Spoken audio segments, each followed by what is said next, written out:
Halo sahabat, Assalamualaikum. Apa kabar?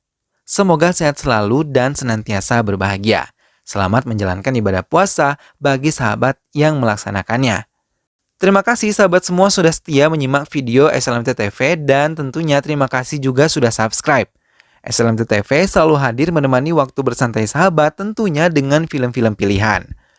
Kali ini SLMT TV hadir dengan sebuah film yang berjudul Komaran Puli.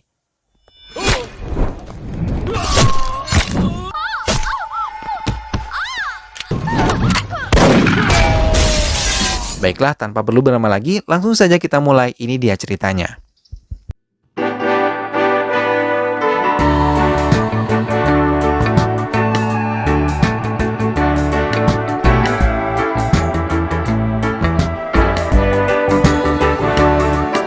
Tapi sebelumnya, inilah dia para pemeran ataupun pemain di dalam film ini. Karamfir Pratap adalah pemeran utama yang merupakan seorang polisi jujur dan juga tangkas. Madumati adalah istri Karamfir Pratap, Salim adalah mafia besar antar dunia, Nixon adalah komplotan Salim, Raffi Kumar adalah polisi anak buah Salim, Subramanian adalah anak buah Salim, dan Preti adalah IT dari Komaran Puli. Sebelum menyimak alur cerita selengkapnya, ada baiknya dukung selalu SLMT TV dengan cara klik like, komen, share, dan juga subscribe. Baiklah, tanpa perlu berlama lagi, langsung saja kita mulai. Ini dia ceritanya. Tahun 1985, seorang wanita, istri dari Raja Rau, seorang inspektur polisi, melaporkan kepada teman suaminya kalau suaminya telah 1 bulan menghilang. Namun mereka bukan membantunya, malah mengatakan untuk melupakan suaminya Raja Rau dan mereka akan memberikan uang kepadanya. Tapi wanita tersebut tidak mau mengikuti keinginan para anggota polisi tersebut, hingga datang seorang inspektur polisi yang sangat jahat. Tanpa ampun, ia memukuli wanita tua tersebut hingga menendangi bagian perutnya yang tengah mengandung. Wanita itu mengeluarkan banyak darah dan membuatnya lemah. Namun ia memaksakan diri untuk berlari dan menghindari mereka. Bukan memaafkan, mereka malah mengejar wanita itu yang masuk ke dalam hutan. Mereka terus mencari keberadaan wanita tersebut, hingga salah satu anggota tersebut menemukan wanita itu. Tapi ia tidak mengatakan pada inspektur jahatnya dan harus terpaksa berbohong hingga mereka menjauhi hutan tersebut. Namun malang belum berakhir. Wanita tersebut tersungkur dan terjun ke sebuah sungai. Untuk mempertahankan hidupnya, ia terpaksa menepi dan menemukan sebuah kuil dan diselamatkan oleh seorang pendeta hingga ia memutuskan untuk tinggal di kuil tersebut.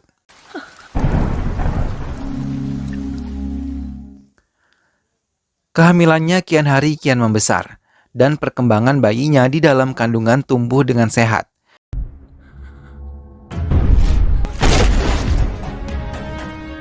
Namun tiba-tiba, ia bertemu lagi dengan polisi-polisi jahat yang mengincar keselamatannya. Ia langsung berlari ketika melihat mereka mengejarnya, hingga ia lagi-lagi terjatuh ke sungai dan ia mencoba bertahan dengan memegang batang pohon besar.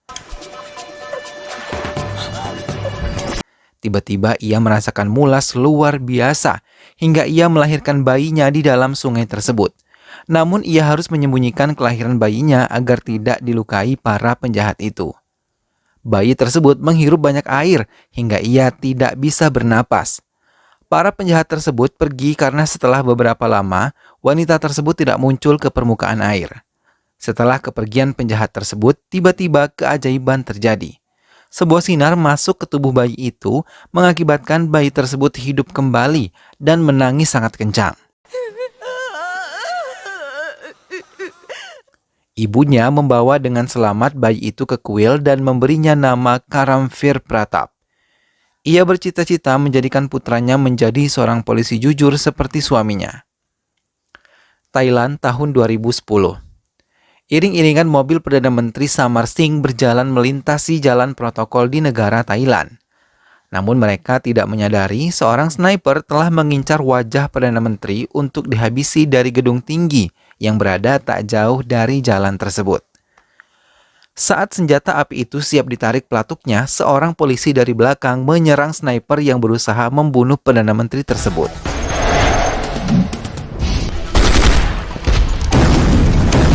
setelah satu sniper tewas, muncul sniper lain yang lebih menggila dengan memasang bom di tubuhnya sendiri dan berencana meledakannya di mobil Perdana Menteri tersebut. Tapi lagi-lagi polisi itu pun berhasil menyingkirkannya, dan sniper itu tewas dengan ledakan bunuh diri dari bom itu. India. Polisi yang berhasil menyelamatkan Perdana Menteri Samar Singh bernama Karamveer Pratap. Ia diberi penghargaan. Semua polisi yang lain ikut dalam acara penyerahan penghargaan tersebut sebagai rasa terima kasihnya Perdana Menteri membentuk tim khusus bernama Komaram Puli yang digunakan untuk menumpas kejahatan yang ada di Hyderabad. Pengusaha besar yang merangkap sebagai kontraktor besar bernama As-Salim kini kembali ke India setelah 8 tahun menetap di Amerika. Semua orang menyambutnya. Karamveer mendapat laporan dari seorang ibu dari Inspektur Hussain. Ia mengatakan kalau putranya menghilang namun semua laporannya tidak pernah dianggap sama sekali. Hingga kesehatan jiwanya terganggu dan ia harus dirawat di rumah sakit jiwa.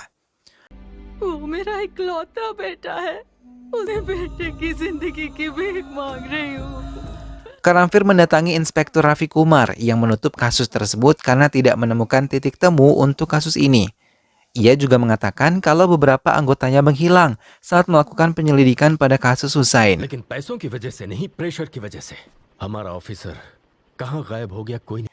Ia tidak mau keluarganya menjadi kehilangan dirinya bila ia masih menyelidiki kasus hilangnya Hussain. Karamveer memutuskan untuk membuka lagi kasus Hussain dan ia mulai menemui As-Salim yang ada di daftar telepon milik Hussain setelah ia menyelidiki keluar masuknya telepon yang digunakan Hussain. बात करने के बाद हुसैन जल्दबाजी में घर से निकला था। 3 टाउन सर्कल चौकी का इंस्पेक्टर हुसैन ने कॉल किया था या नहीं? Oke. Salim yang merasa terganggu dengan kehadiran Karamveer mulai mengadakan penyerangan secara halus dan menyusupkan beberapa anak buahnya ke tim Karamveer, hingga pergerakan Karamveer bisa dengan mudah dibaca oleh Salim. Ia pun menjebak Karamveer dan membuatnya malu. Namun Karamveer membalasnya dengan caranya sendiri sebagai polisi. Ia menarik mobil Salim yang terparkir tidak sesuai dengan tempatnya. Ia bahkan membawa mobil tersebut sebagai bukti. Salim memutuskan untuk berjalan hingga hal itu memancing beberapa media untuk membuat berita tentangnya. Dan beberapa orang yang melintasi mencoba memberikan tumpangan pada Salim, namun Salim menolak dan memilih berjalan sampai ke tempat kediamannya. Karamveer menemui Salim untuk memberikan surat tilang. Namun ia tidak bisa mengendalikan emosinya hingga ia menelanjangi Salim dengan semua kasusnya yang telah diketahui oleh Karamveer dan tidak diketahui oleh orang banyak.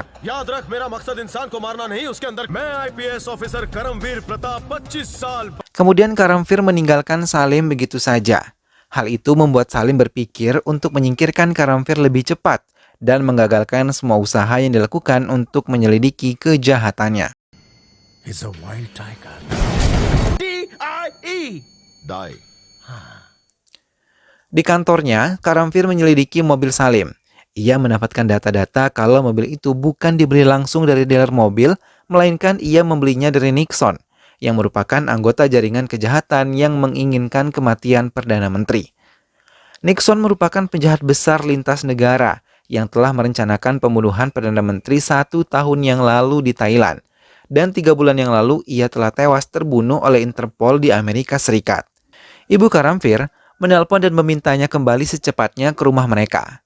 Setelah Karamveer sampai ke rumah, ia terkejut melihat Madhumati terluka. Ia mengatakan telah diserang oleh kelompok Salim dan dalam keadaan sekarat ini ia mau dinikahi oleh Karamveer. Ia tidak tahu kalau Madhumati tengah bersandiwara hingga terpaksa Karamveer pun menikahi Madhumati. Drama successful. Prop nikalo. Setelah resmi menikah, Karamveer baru mengetahui kalau Madhumati telah berbohong. Tapi ia tidak bisa meluapkan emosinya karena ibunya mendukung Madhumati yang sangat mencintai putranya itu. Malam pun tiba. Saat Madhumati tengah menunggu kepulangan Karamveer di kamarnya, beberapa orang menyelinap ke atap kamar Karamveer dan mencoba menghabisi Karamveer dan keluarganya. Mereka menggunakan senjata lengkap dan menggunakan topeng terus menembaki Karamveer dan juga Madhumati.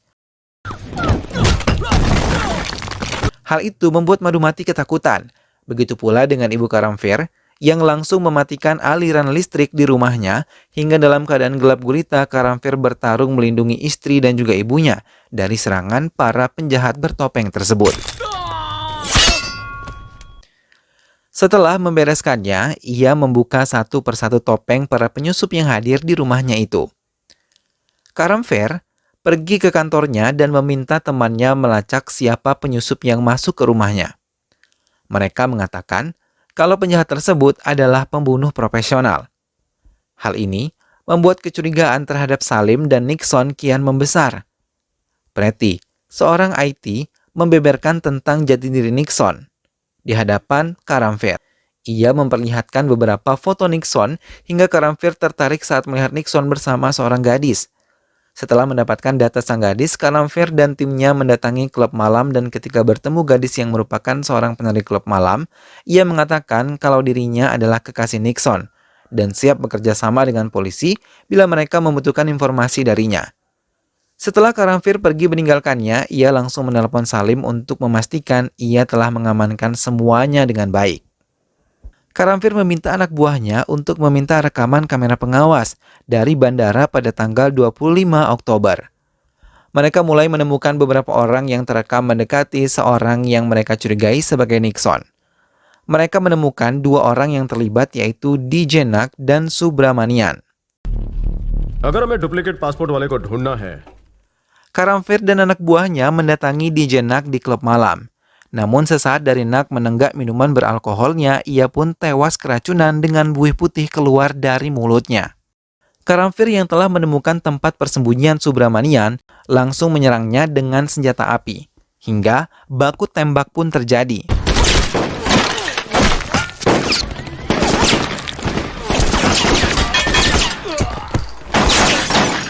Subramanian berhasil mengajak beberapa anak buahnya untuk melarikan diri. Namun Karamfir yang melihat meminta anak buahnya untuk memblokir jalan yang akan dilintasi oleh mobil Subramanian. Hingga mobil mereka berbalik arah dan kembali bertemu dengan Karamfir. Melihat mobil itu kembali, Karamfir langsung menembaki mobil Subramanian, mengarah pada bannya dan mobilnya pun terbalik hingga membuat kemudahan untuk Karamfir menangkap Subramanian dan membawanya ke kantor polisi. Karamfir mendapat telepon dari wanita yang dekat dengan Nixon. Tapi di telepon tersebut ia mengaku kalau ia adalah kekasih Hussein yang ditekan oleh Salim untuk mengikuti kemauannya menghancurkan Karamfir. Ia juga meminta Karamfir menemuinya di tempat yang telah ia katakan. Salim mengambil keputusan hingga akhirnya ia menugaskan Raffi Kumar untuk membunuh Subramanian di kantor Karamfir. Tapi ia menolak dan mengatakan ia tidak akan membunuh lagi dan menjadi polisi pengkhianat. Raffi Kumar memutuskan teleponnya dan membuangnya begitu saja. Ia berjalan ke telepon umum untuk menelpon Karamfir mengatakan hal yang sebenarnya dan siapa Nixon sebenarnya. Ia juga mengatakan menunggu di hutan perbatasan kota. Karamfir menugaskan Dilip asistennya untuk menemui Raffi Kumar sementara dia dan anggota lain menemui gadis yang tadi menelponnya. Saat di hutan, Raffi terkejut karena Dilip yang datang menemuinya. Raffi Kumar yang telah mengetahui pengkhianatan yang dilakukan oleh Dilip kepada Karamfir membuatnya merasa kesal dan menelanjangi semua kesalahan Dilip. Mendengar hal itu, Dilip terpancing emosinya dan langsung membunuh Raffi Kumar dan temannya yang menemaninya. Sementara Karamfir pun telah gagal menemui gadis yang ia maksud karena gadis tersebut telah tewas tertabrak sebuah mobil. Dilip yang mendengar kedatangan Karamfir langsung membuat sandiwara, seolah-olah ia mengejar Raffi Kumar hingga ia pun pura-pura terjatuh dan meracau tentang semua keburukan Raffi Kumar. Karamfir mendekati tubuh Raffi Kumar dan menemukan sebuah flash disk di saku bajunya. Karamfir membawa flash disk tersebut ke kantornya dan meminta Pretty untuk membuka kode pengaman yang ada di flash disk tersebut. Dilip mencoba menyelinap ke tempat disembunyikannya Subramanian dan merencanakan untuk membunuhnya. Hingga ia pun berhasil membunuh Subramanian dengan menghantamkan sebilah kapak di kepalanya. Mengetahui hal itu, Karamfir terkejut namun lebih terkejut lagi ketika Pretty berhasil membuka kode pada flash disk. Ia melihat foto Dilip bersama jaringannya yang merupakan anak buah Salim. Dilip yang tidak ditemukan membuat Karamfir merasa khawatir dengan istri dan ibunya. Dan ketika ia menelpon rumahnya, Dilip telah berada di sana dan mengancam akan membunuh ibu serta istri Karamfir bila ia tidak menemui Salim. Karamfir pun menerima tantangan dan pergi menemui Salim yang telah menunggunya bersama anak buahnya. Ia menghadapi sendiri semua anak buah Salim dan langsung membunuh mereka.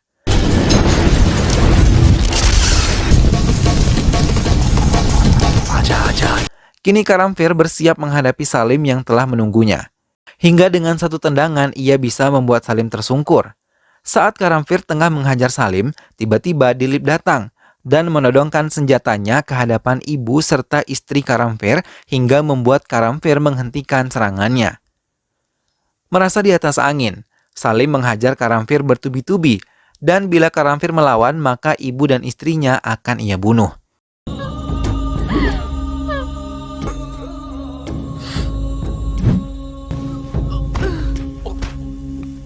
Bahkan dengan kejamnya, Salim menyengat tubuh Karamfir dengan listrik tegangan tinggi hingga membuat Karamfir benar-benar merasa lemah.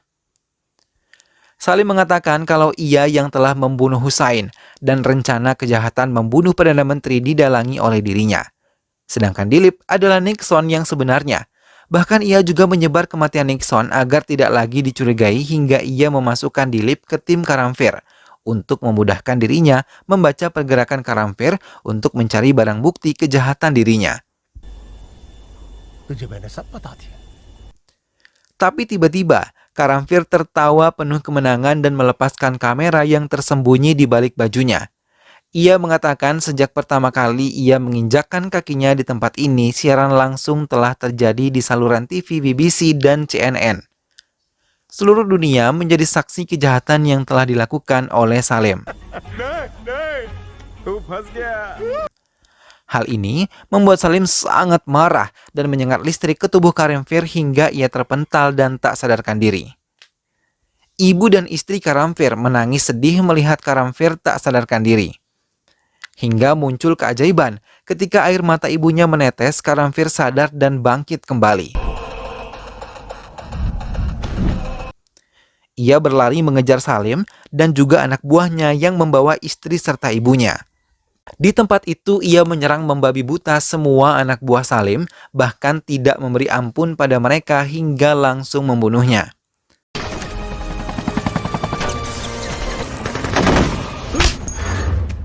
Salim berlari bersembunyi di ruangan membiarkan Dilip dan anak buah yang lain menghadapi Karamfir. Tapi saat melihat Dilip tewas tertembak, mau tidak mau ia maju dan melawan serangan Karamfir. Namun kali ini Salim tersungkur berulang kali. Ia bahkan meminta ampun di kaki Karamfir untuk dimaafkan atas semua kesalahannya yang telah berbuat jahat terhadap keluarganya termasuk ayahnya. Ia mempengaruhi ibu Karamfir untuk bisa membujuk putranya memberi pengampunan pada dirinya. Tapi ibu Karamfir sama sekali tidak melakukan itu. Ia malah mengizinkan Karamfir untuk menghabisi Salim. Maka dengan satu gerakan, ia mampu mematahkan kaki Salim dan membiarkannya tewas begitu saja. Film pun selesai. Nah sahabat, itulah tadi alur cerita dari film yang berjudul Komaran Puli. Dari sini kita bisa melihat ya sahabat bahwa yang namanya kejahatan pasti akan selalu mendapatkan balasannya. Tidak di masa sekarang, tapi suatu hari nanti pasti kita akan menuai apa saja yang kita lakukan di masa lalu. Sesungguhnya kejahatan sekecil apapun tentu akan mendapatkan balasannya. Begitupun pula dengan kebaikan, akan selalu mendapatkan balasan yang setimpal dari Tuhan Yang Maha Kuasa. Semoga kita semua bisa mengambil hikmah dari film ini untuk selalu berbuat baik agar nanti kita mendapatkan kebaikan yang sama di masa depan. Mudah-mudahan sahabat semua terhibur setelah menyimak alur cerita film ini. Sampai berjumpa lagi di alur cerita film-film selanjutnya. Terima kasih sudah menyimak video ini sampai akhir. Dan ingat untuk dukung selalu SLMT TV dengan cara klik like, komen, share, dan juga subscribe. Sampai ketemu lagi sahabat, sehat selalu dan wassalamualaikum.